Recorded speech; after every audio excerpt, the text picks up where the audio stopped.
my ass back on path and laugh when I hit the bottom. Every day you will stay fresh in my mind. I don't blame heaven taking the best they can find, cause if I was them, I'd have took you too. When you shine so bright now, just look at you. Even though we watched you take your last breath, you know to me you found peace, but you haven't passed yet. Don't forget, I can see you any time of day.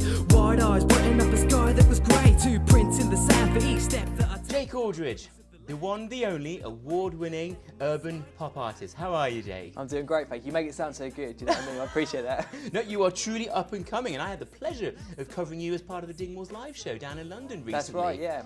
Absolutely loved what I saw. Fantastic stuff. Well done, mate. That ball is rolling and it's gaining momentum, I do believe. Now, we've got a few questions here, some I'd love to know about myself. We've also got some interesting fan questions. So, Jake, the first fan question we've got is from Louise Goddard, and she has asked, why did you get into singing and songwriting? Okay, well, I mean, I started when I was kind of about 17, really. My father passed away when I was 11 years old, and I think that the years after that, I was always looking for a way to express myself and to get my feelings out there, do you know what I mean? And I think that's what writing lyrics really did for me, you know. It was a way for me to express myself, and it was almost became my therapy in time, really, you know, and that's kind of how the whole thing began. Do you think it would have been any less effective if you didn't have that emotional spur of your father passing away? Has that in some odd way contributed to your creativity and your style, do you think? I think it has, to be honest, almost to a point where I don't know if I would have got into it had my father have not passed away. Do you know what I mean? Because my thoughts at that time were quite mature for somebody of that age, I feel like, and I was in that transition of going from a boy to a man. Do you know what I mean? And I was looking for a way to really air my feelings and get it out there, you know. These were sort of things I was going through that you couldn't just bring up with somebody, your friend at the pub. Do you know what I mean? They didn't want to be hearing that. So it was a way for me to really express myself and yeah, to kind of move on with my life, if you like, and have something positive to impact me, you know.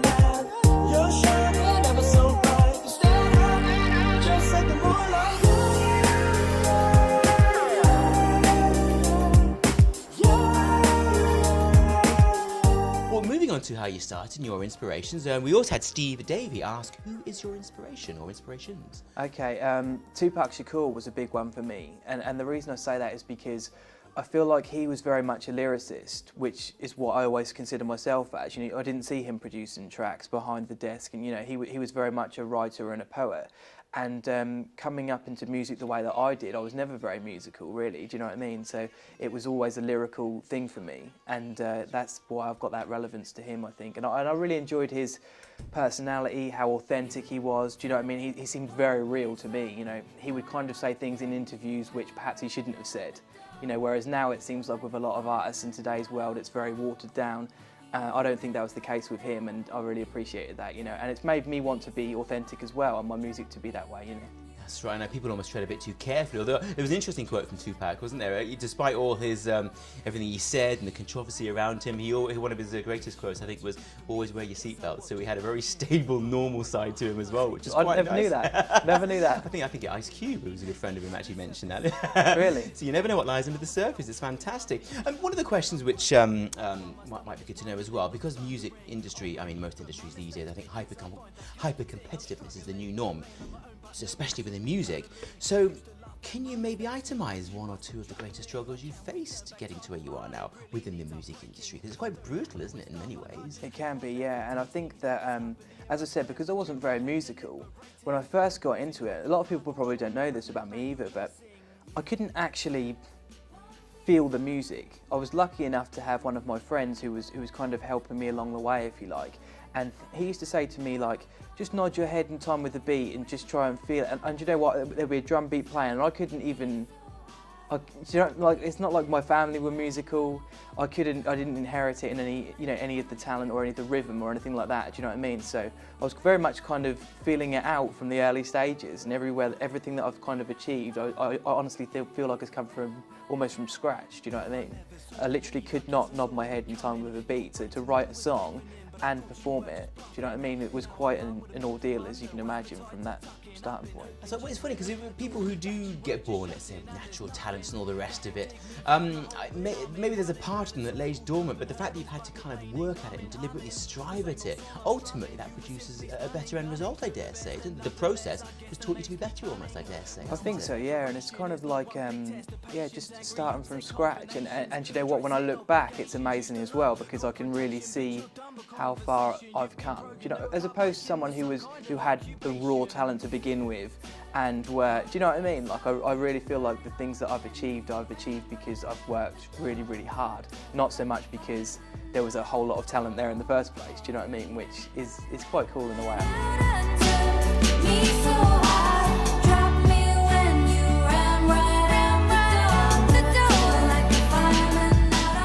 Well, I can certainly appreciate and admire your sort of climbing through the musical ranks, given that me personally, I'm genetically tone deaf, so okay, credit that makes to you, me Jake. feel a lot better about life, actually, yeah, thank you. I won't even try singing, but so following on from that then, the transition, let's say, from being an indie artist to what you are effectively now, a mainstream music artist, is there a definitive or a big key to that success in transitioning from, dare I say, indie to mainstream?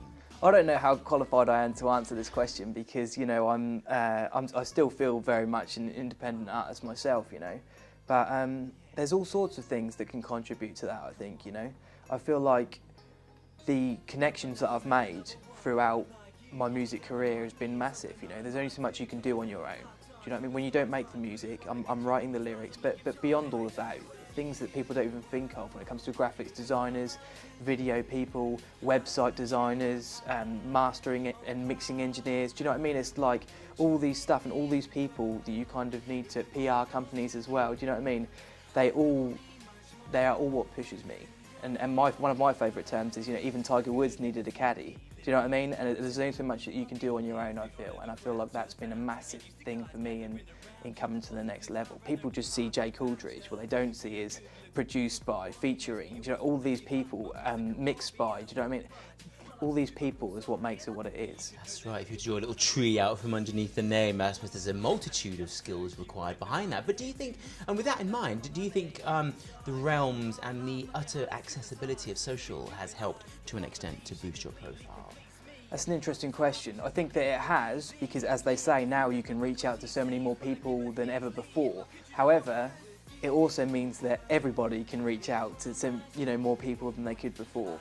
And I actually feel like when I first came up in music, it was actually at a stage where you could send off a demo and people would be like, oh, this guy's got some talent, do you know what I mean? We're going to take him on, we're going to nurture him, and we're going to see where it goes. You know, nowadays, it's a different ball game. You know, as you know, they want people, the labels, they want instant success, they want instant marketability at least, do you know what I mean? And I think that, yeah, it's all changed.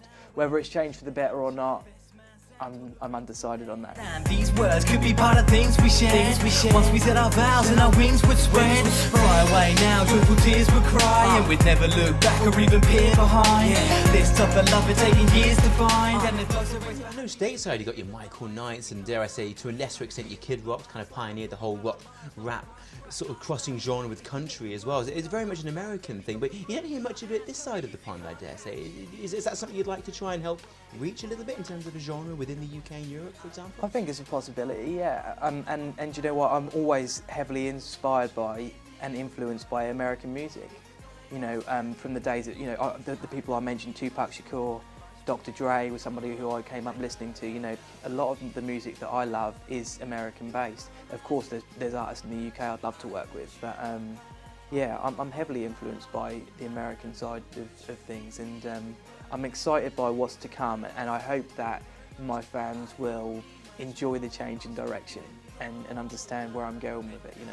Well, if nothing else, it demonstrates pure versatility. So I'll be looking forward to hearing some of that, Jake, I tell you. Thank you. The next question then, linked to your foray into country music. Patrick Lynch has asked, assuming you found the right type of country song, is there a country singer you would like to work with that's currently active in the industry? I really like Reydon. I'm not sure if you've heard of her. Sam Hunt is massive in the country world. He's just had a single at #1 for as long as I can remember. That's another great thing about the country world as well, is that their charts just seem to they don't move around so much as ours. They're less fickle. Do you know what I mean? So when somebody's at #1, they could be at #1 for months.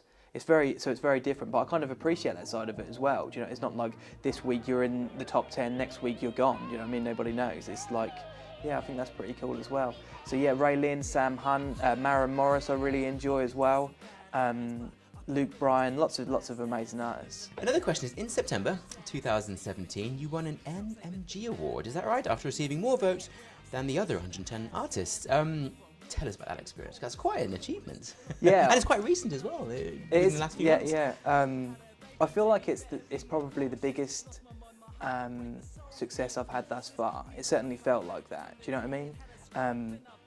I was invited to attend the awards ceremony, but of course I didn't really know what to expect. Do you know what I mean? I didn't know what the layout would be like, what the other artists would be like, and it was held at the Corn Exchange in Cambridge Cathedral. And it was absolutely incredible. We walked in and I actually attended with my friend Tom Moran, who was the first person to ever hear my music and kind of helped me along the way, if you like. So that was quite fitting, I thought. And yeah, we walked into the room and it was genuinely like being at the Brit Awards or something like that, the layout, and they had all these humongous round tables all over the room, do you know what I mean? And the artists that were performing were literally incredible. Do you know, the performances were just at a different level, and if I'm honest with you, I felt quite overwhelmed. Do you know what I mean? And to a point where I was just happy to be amongst it. Do you know what I mean? Though I'd been nominated, I didn't expect anything to come of that. And funnily enough, the category that I was nominated for, the urban electronic category, I wasn't in the narrowed down nominees for that. So I kind of sat back and thought, you know, maybe we're punching a bit out of our league here, you know, but it's great to be here, you know, blah, blah, blah, you know, maybe next year. But then the audience choice come up, and what's really cool is as they announce the nominees, just like they would at the Brit Awards or wherever, your name and your face would come on the screen and your music would hit. Now they were going through these names for the audience choice, and they were clearly really popular artists because the room was just erupting as they were saying these names, and I was kind of like, there's no chance my name's coming up here, do you know what I mean? And then it was like the fifth name or whatever, and they said Jake Aldridge and my song hit, and even now I'm getting like goosebumps thinking about it.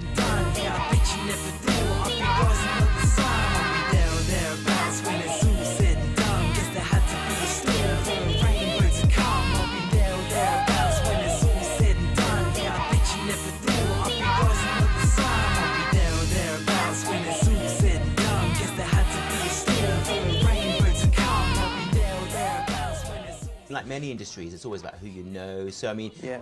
Did you feel like you met the right people there? I mean, similar-minded people? Aspiring artists coming up a bit like yourself? How was the synergy amongst the artists that you were meeting that night? Well, one of the artists who performed is somebody that I've actually collaborated with, and I've got a new song coming out with, which is quite cool. So I was really keen to hear his performance, and he was incredible. Haylate is his name.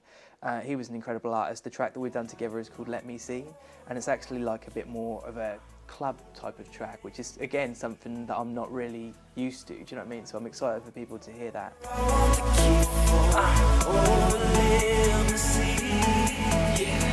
Ever have one of those days when everything just seems to go your way when the But during my speech as well, I said that there was a woman there, Sue Marchant from BBC Cambridge, and I'd been sending her my music repeatedly and she'd not been playing it, which is fine, you know, but I said to her, I'm going to keep sending you my music, you know, as I was up collecting my award, and that was cool. But then a few weeks later, with this new country song that I've done, I sent that to her and she said that she really liked it and that she's going to play it. So, you know, things are slowly coming off the back of it, so yeah, I'm really pleased. I suppose the one thing you could take away is that persistence is key, indeed. Yeah, absolutely. Fantastic.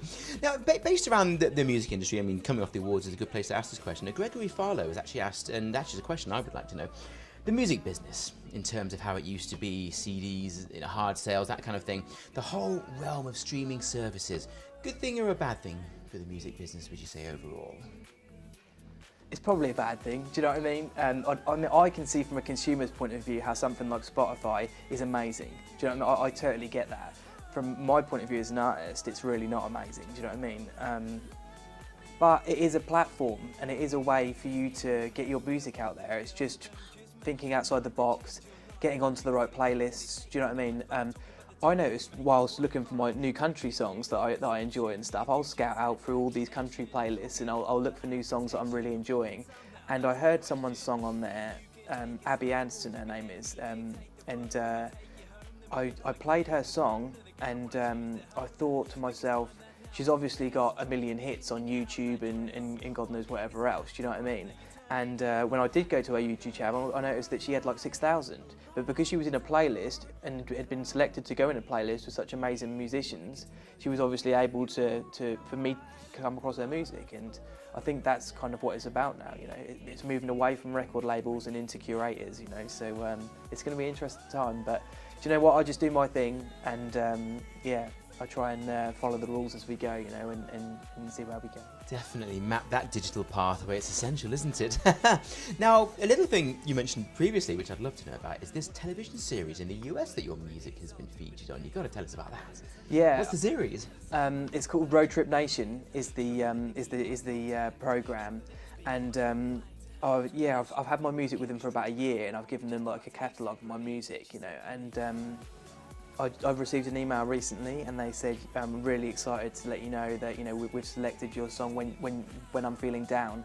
And it's actually in the intro credits for each of the new episodes, which is really cool, you know. And it's just a massive deal for me, you know. I think that coming from where I've come from to say that my music is on American television, I feel like that's a big deal. Do you know what I mean? Sometimes things happen and I'll brush it off and say, you know, yeah, that's cool, you know. But I feel like this is a massive thing for me, you know, and it kind of opens the door up and reminds me that where else can we get it placed? You when you don't know what to say, I'm tongue-tied at first, but find the words, I'm due a high-five the hers. Well, it's a whole other platform. I mean, so many artists have been popularised when a song has been featured on a television advert or within a film, so it can do wonders, can't it? Especially on a US TV series. I mean, their demographic and viewership can only help boost your own exposure with your music, can't it, I think? Exactly, so that's yeah. fantastic. Another question from a Diane Dykes, and she's asked, following on from the inspiration factor, do you ever think of lyrics at random times, like when you're about to go to sleep? I have, and she's amazing, yeah. So hello to Diane. The question, yeah, I feel like that happens all the time. You know, I could be in the shower and you're coming up with words and you're sort of jumping out to get to a pen or whatever, you know. Driving seems to be the one for me at the moment. You're on the motorway and I'm kind of singing away and I'm trying to sort of almost record myself doing different things just so that I can remember it. It happens at the most inconvenient times, you know. Sometimes you'll sit there with a pen and a pad and you think, right, ready to write now, and it doesn't work out that way, you know. Sometimes the music finds you or the lyrics find you before you find them, you know. It's interesting. It's a whole different form. It's not like accountancy or a scientific field where there's the right, there's the wrong with creative. It can be any time, any place, anywhere, can't That's it? I right, think a lot of yeah. people underestimate that, don't they? Especially when it comes to modelling all that into something tangible like a track or what have you. So yeah, you never know when it's going to hit you, I suppose, do you? No, absolutely. So another question from a Tracy was, which celebrity would you like to sing with and why, if you had the choice? I love Nas, who is a rapper from the US. Yeah, I would love to work with him. I feel like he's got the authentic thing going on. You know, he's never really crossed over to massively commercial, even though he could have. Do you know what I mean? He's stuck to what he knows. And back in the day, it was Nas and Jay-Z. Do you know? Whereas now, because obviously Jay-Z has crossed over and gone to down that route, he's obviously massive, and everybody from the UK would know Jay-Z. Not everybody would necessarily know Nas, but knowing the history, I understand that actually, when coming back to music, from a technical standpoint, they were kind of on a level par with what they were doing. Do you know what I mean? I'd love to work with Nas, yeah. And do you know what? There's UK artists as well I really enjoy. Ellie Goulding, I think, has that authentic thing going on. Do you know what I mean? James Arthur as well. There's something about his music and his voice, very distinct. These days, it's almost like you hear somebody sing and it could be multiple artists, whereas I feel like he's somebody that you hear him sing and you know that, oh, that's James Arthur. I like that. I identify with that, and I feel like hopefully I could fit into that bracket myself. Do you know what I mean? And people would hear my song and say, oh, that's clearly him, you know, which I think is a great thing. You've hooked up with a new PR company recently. How beneficial would you say that is at this stage in your career? Is it an essential step you've had to take, going to PR, an agency? I would say that Before I did it, I didn't feel like it was essential. Now that I have done it, I feel like it is essential. Tiger Blue PR is who I'm working with now, and I work closely with Naraya, who is the head person at Tiger Blue, and she's been incredible, you know, with getting me things like radio plays, radio interviews, you know, magazine placements, and live performances, and different things like that. Again, it goes back to what I said earlier. There's only so much you can do on your own. You know, other people have the connections, and you need to tap into that, you know, and yeah, it's amazing to work with them, and I feel like they've elevated my brand and perhaps my confidence as well. Do you know what I mean? By going to these different things and doing all these different things, it kind of lifts you as a person and musically as well. So I think it's been huge. Fantastic. Now, a question from Tom Moran, and he has asked, music or being happy? I'm guessing one might drive the other, but is one more important to you than the other? It's probably the most difficult question so far. Closely linked, I dare say, aren't they? Yeah, music makes me happy. Do you know what I mean? There's very little at the moment which could level music for me as far as happiness goes. Do you know what I mean? To me, there's no better feeling than finishing a track and being truly happy with it. And what I tend to do is play it to my closest friends and get their reactions first, way before it's going to be released. You know, and I think that's such an exciting thing for me. So yeah, music makes me happy. Fantastic. And also, because obviously, as you said, you've got this whole pyramided structure of people, you know, who help and produce and everything, various skills. So on that note, tell us about some of the producers you're currently working with. Yeah, well, I've just worked with Ben Haynes, who is the person behind my country crossover, if you like. We've done a track called Gullible together, and he's been amazing because he's like the music guy. Do you know what I mean? I'm the lyric guy and he's the music guy. He does everything that I don't do and I do everything that he doesn't do. And when that comes together, it makes for quite a cool collaboration. He's also got experience working in country music, which of course helps. So I'm really excited by that track. I'd like to do a video for it as well. You can tell me what you want when you're looking like that, and I'll give you what I've got when you're looking like that. You could be right when you're wrong. I've got Sam Hadfield, who's known as 92, who I've just worked with yesterday, funnily enough, on a new track called The Underdog, and we're really excited to see how that comes out, and he's somebody I've worked with over the years repeatedly, and it's great to work with people a lot because you get really comfortable with each other and you feel like you can express yourselves easily, do you know what I mean, rather than challenging each other on different bits and kind of pushing each other, you know. And hope for tomorrow, walking along lonely road. There has to be a synergy. You have to be able to be thinking the same, and a bit of chemistry between artists, lyrics, and the technical production of it as well. I guess without that, you wouldn't go very far, would you? I guess the right people. I've also hooked up with Andy Whitmore, who is a producer from London, and he's had 14 top 10 UK hits just on his own, you know. So I think that's an amazing thing for me to be working with somebody of his calibre, especially when you consider where I started out. Do you know what I mean? And when you work with people like that, it takes the tracks to a whole new level. Do you know what I mean? And not only that, you learn a lot by coming up, but by being in the booth while he's in the studio and he's saying, try this, try, you know, it develops you, doesn't it? And the bigger the people you work with, you know, the greater the result, really. Getting down on one knee is something I might do till there's no more dark times, till the skies lie blue. I may get you all the stars and make them shine bright too. We'll give you the What is coming up next for Jake Aldridge then?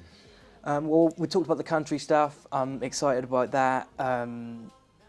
Do you know what? I'm just doing my thing. I'm taking baby steps, one day at a time. Do you know what I mean? And I want more exposure for my music. I'd love to be on more radio shows, and I'm just really, really excited for this year. You know, I feel like my music that's out at the moment, which people are enjoying, is not my best stuff anymore. You know, the best stuff is yet to come, and that excites me. I want to do lots more music videos. You know, I would like to go abroad again and do more videos abroad, and yeah, really just push the boat out. You know, I want more exposure for the music, really, and I'm excited.